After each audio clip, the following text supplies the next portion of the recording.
What do you get when you combine simplified practice marketing, proven ROI strategy, and Van skate shoes? You get Mark Thackeray, of course. So lace up, grab your green smoothie, and get ready, because this is Dental Marketing Secrets. And this is Mark. All right, my friends, welcome back to another episode of the Dental Marketing Secrets podcast, where our whole goal is to provide you with actionable tips, tools, techniques that you can take and apply to grow your practice strategically, to remove all the headache and guesswork, and really to be able to serve more patients and leave a greater legacy. That is what it's all about, my friends, and you have come to the right place.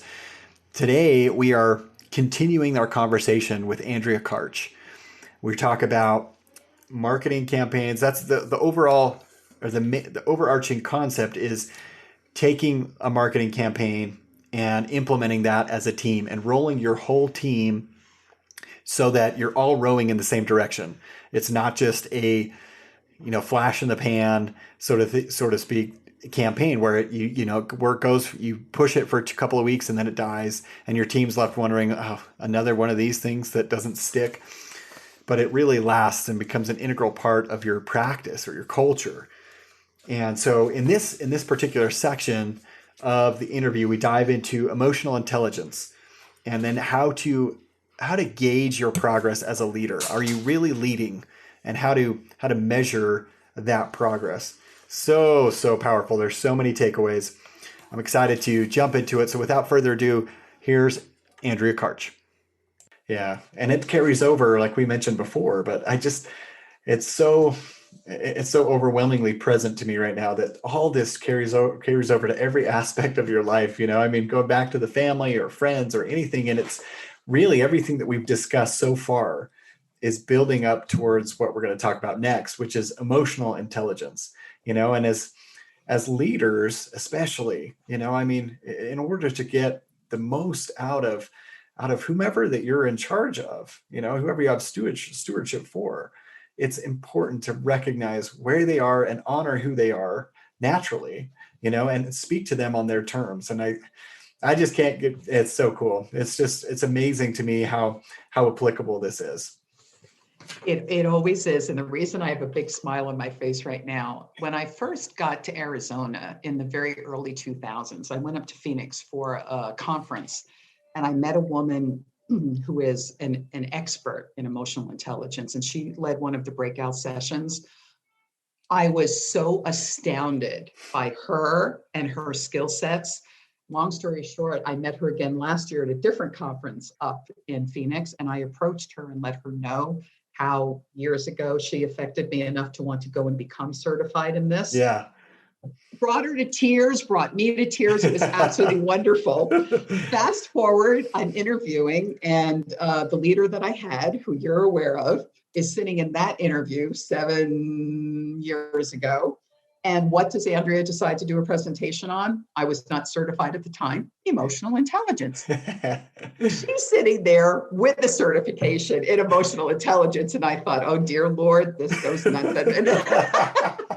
So I'm not sure mine was all that great 7 years ago in that regard.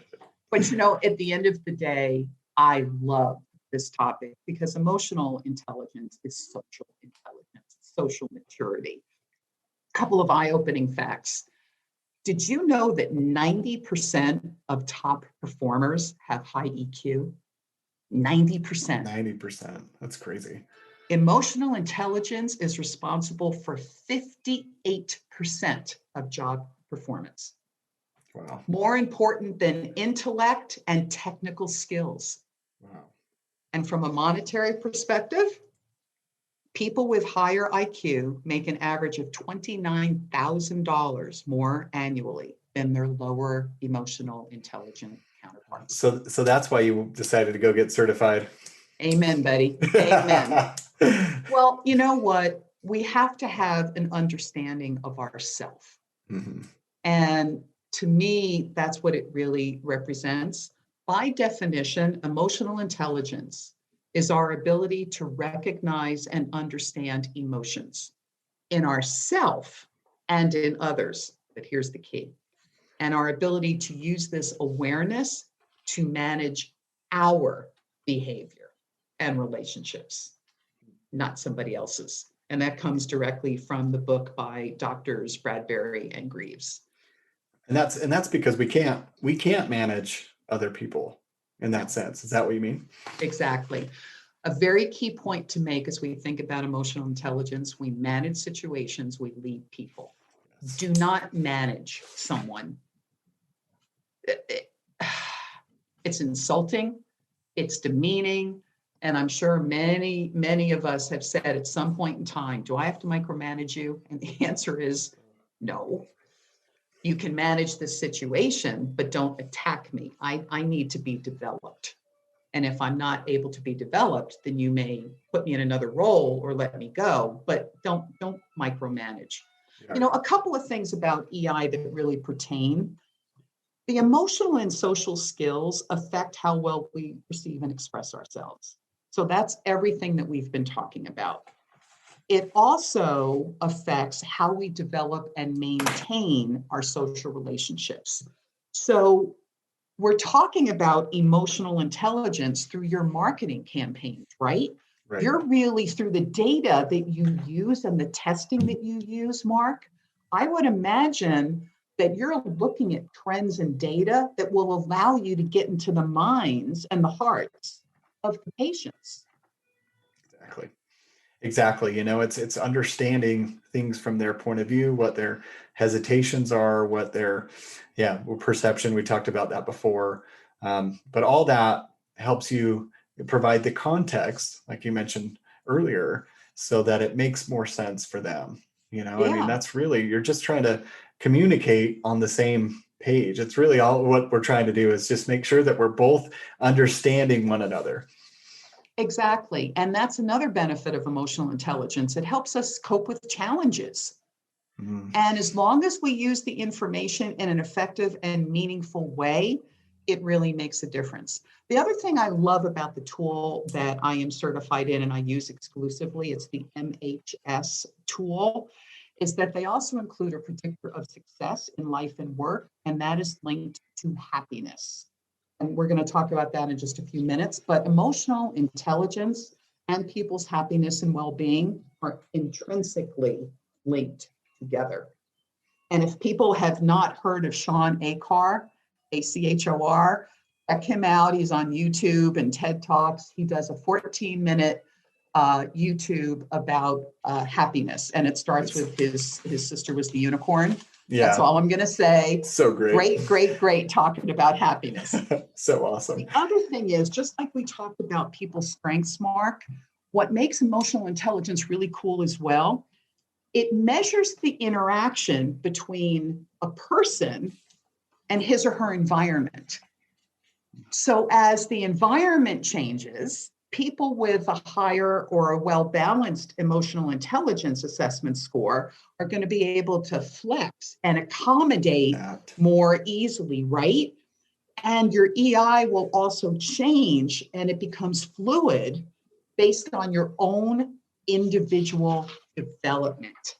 And so our tendencies will probably remain somewhat constant, but in how we debrief and coach through the results will definitely change as people grow and develop and go through the changes that they need to go through.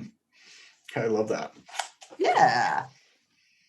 Should we talk about happiness? Let's talk about happiness. Yeah. Okay. I had one thought too, because I wrote this down while you were talking, was when you mentioned, so emotional intelligence, you know, this is one of the components of emotional intelligence is the ability to cope with challenges. We're just talking about how those with higher EI, you know, abilities they can adapt more quickly to changing circumstances. Oh yes. And one thing that I thought of, there was a story of it wasn't too long ago, but it was a millennial who never held a job until he finished, advanced degree and got a very high paying job. And, but he never had a job before. He's never really gone through, the throes of being involved with other people in that sort of setting where they're, you're kind of give and take, much like we talked about with the storming process and really getting everyone on the same page. And he didn't have those coping skills developed and got upset over it was a pretty small thing, ended up quitting. And he, it just took him a long time to get a job again because he'd never had that ability. He never learned really how to manage himself in those difficult situations. Agreed. And you know what? Self-management is so important. I'm looking at the MHS image. And so when we think about coping with challenges in particular, there's two aspects of this tool that I think is three. Well, all of them, but I'm just going to go for three right now. In the decision-making category, that involves problem solving, reality testing, and impulse control. Those are going to help you cope. Under stress management, there's going to be flexibility, optimism, and stress tolerance. And then there's a whole category for how we express ourselves, how we perceive ourselves, but there's an interpersonal category as well that involves social responsibility, which has been job one in 2020, right? Right. Yeah. Empathy and interpersonal relationships.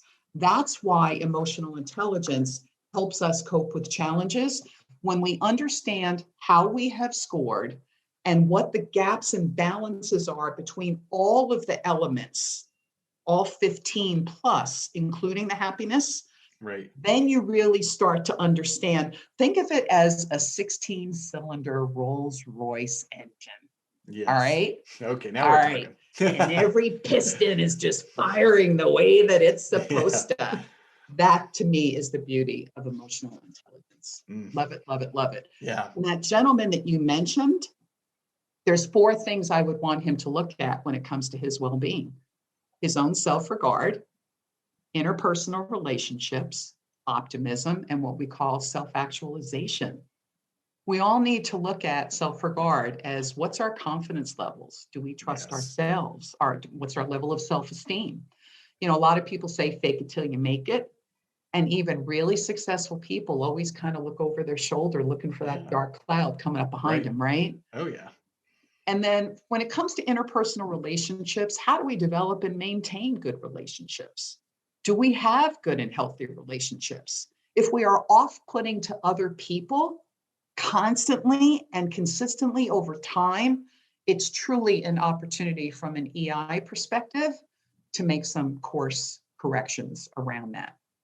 It also involves optimism, which is simply having a positive outlook. And the self-actualization is the need for continuous improvement. How do you evolve as a person in your heart and in your mind? In any dental practice, Mark, if leaders would just look at those 4 things: self-regard, interpersonal relationships, optimism, and self-actualization, it's a win for everybody. Slam dunk win for anybody. And you do not need an assessment to focus on those 4 things. Love that. I'm thinking about the last one in particular, self-actualization, the continuous development.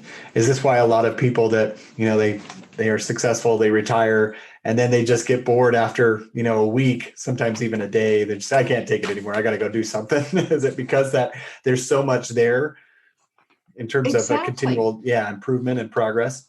Well, and even earlier when you said to me, tell me a little bit about yourself. So my self-actualization is I am an in the trenches business ops person, tactical. I'm all about implementing and measuring how well we did. Right. Well, that day-to-day, 24/7, large organizations, big teams and everything, that can get a little old too. So I thought, well, let me be an individual contributor and start focusing on organizational development and learning and development. And that morphed into other things. And then I realized I loved coaching and I could get people to perform even better. Right. And they weren't crying necessarily. And I thought, this is good. So let me self-actualize a little bit more. And then several years ago, I simply decided that I can support people in business and operations through coaching around these and other things to really help people be even more successful than they already are. So I use myself as the example of self-actualization, not because I'm an expert, but because I'm developing expertise in a variety of areas.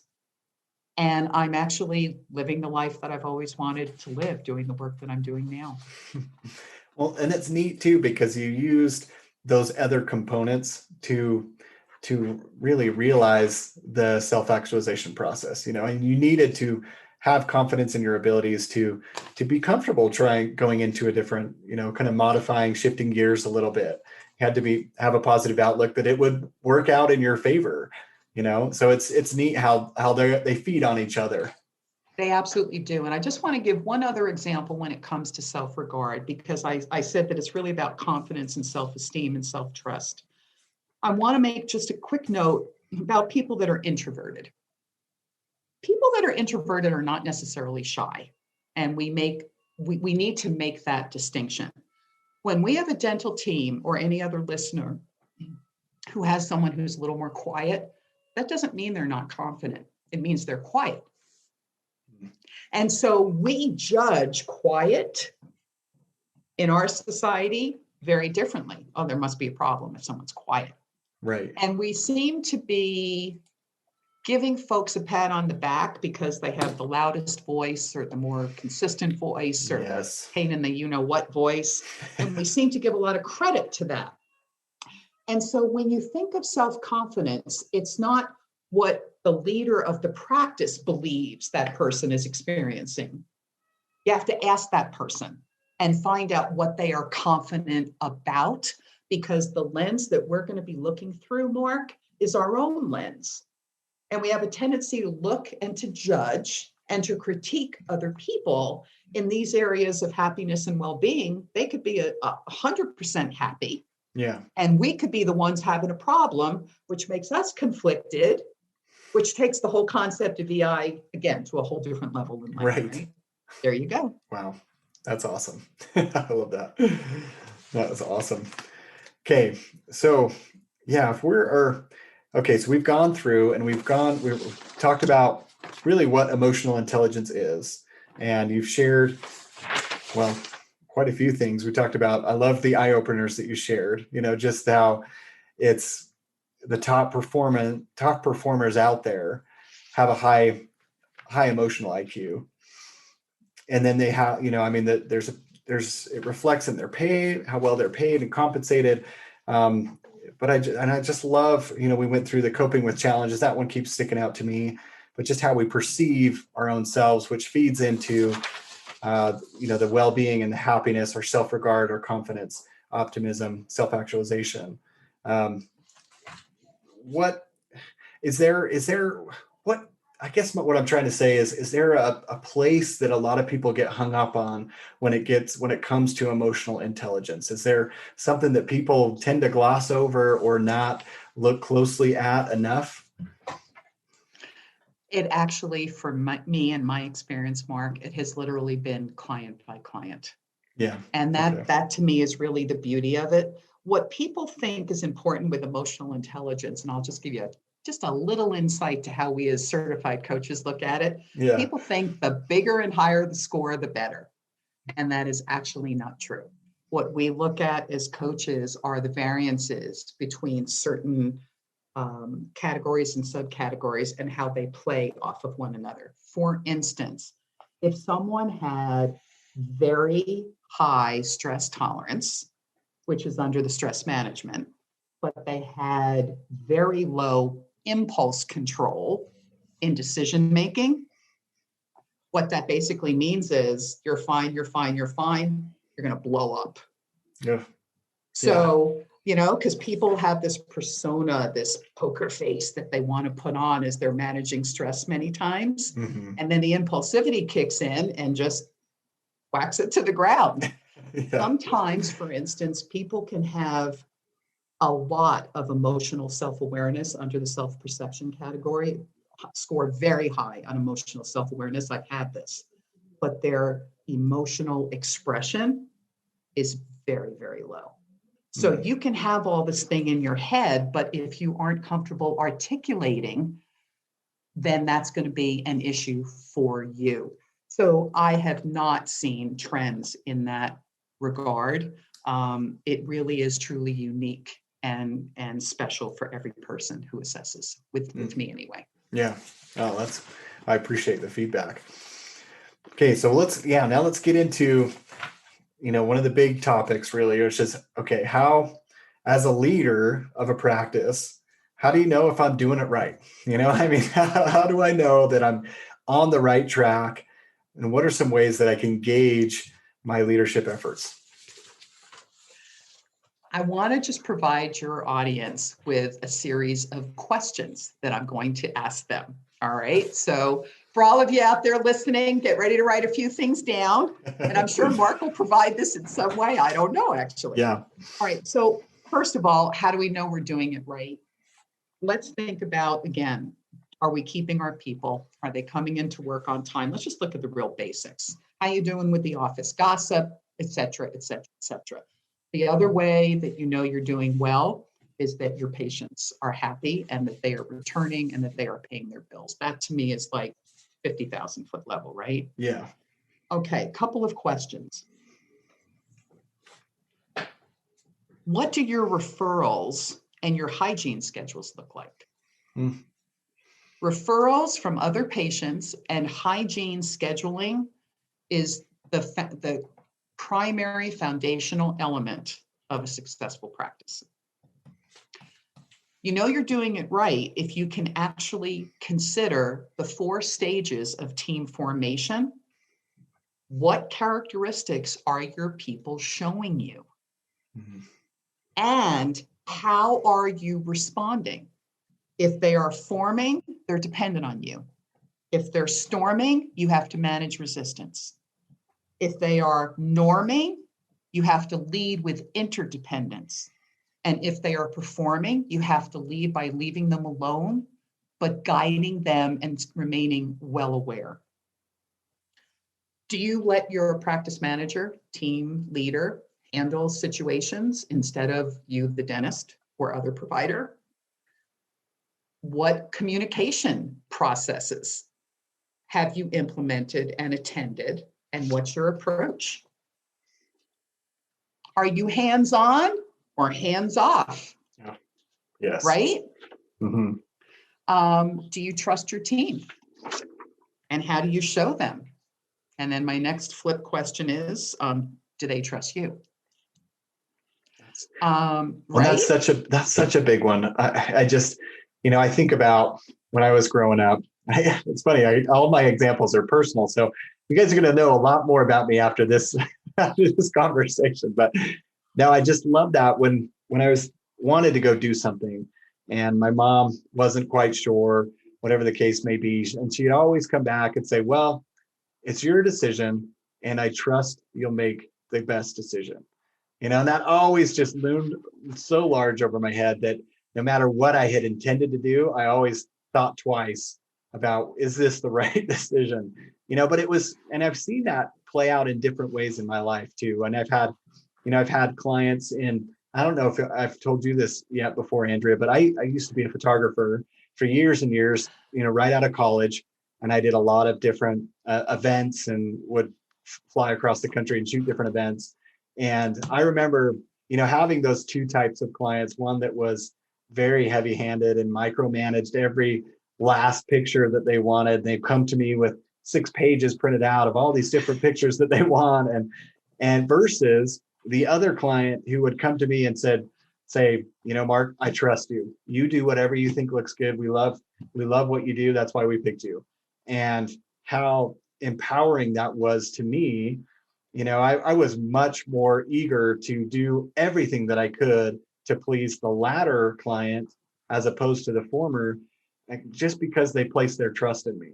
And I think that's exactly what you're talking about. It is. And to that very point, the providers and the dental practices are putting their trust in you to help them with their marketing, right?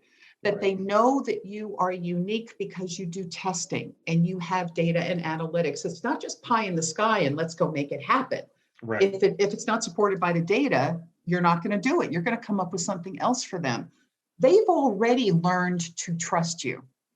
So how do you as well help the team trust you and be that voice of reason?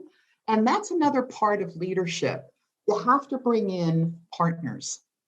You have to learn to rely on people because we can't do it all by ourselves.